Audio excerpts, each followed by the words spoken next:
কাঁচা মেয়ে সুপতি মেয়ের বাসা তোর কি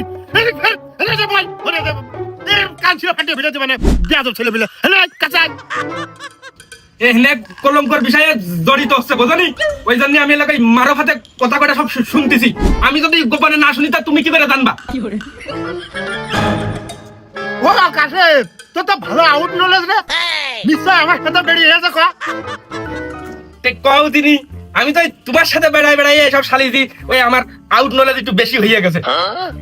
ও নো, ভাবি কি ওই রেক্সনা সেন্ট মাখো নাকি, নাকি গার ওই অরিজিনাল ওই কাঁচা বাসনা করছে? তোরা তো আমার দুই সাহস কিরা দিল।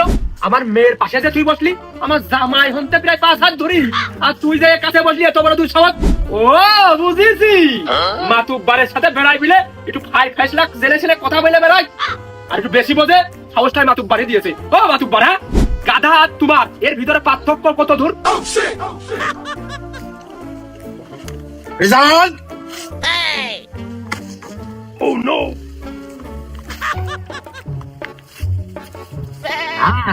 ওই 4 হাতের একটু বেশি হচ্ছে। 4 হাত দূরি উত্তর পেয়েছো, এদিকে শুরু হোক।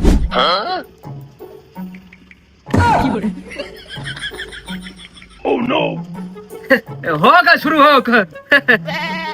সালিশ করেন, আপনি সালিশ করেন। হচ্ছে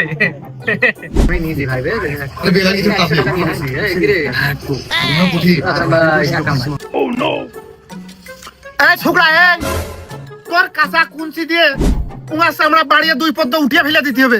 তুই কোন কারণে পরের বড় ঝালমুড়ি খাওয়াতে আইছিস? ওই আমার মূল ব্যবসায় তো ঝালমুড়ি বেচা। আমি ওই ফেরি ফেরেও বেড়াই, আমি ভ্যানের উপরে বাজারের মোড়ে। এই ব্যবসা, ও ব্যবসা করে ভালো কথা, তার রাত 12টার দিকে সে মুড়ি উদিয়ে যায় না, গরম হয়ে যায় না? রাত 12টার দিকে তোর কিসির এত মুড়ি দিতে আসা?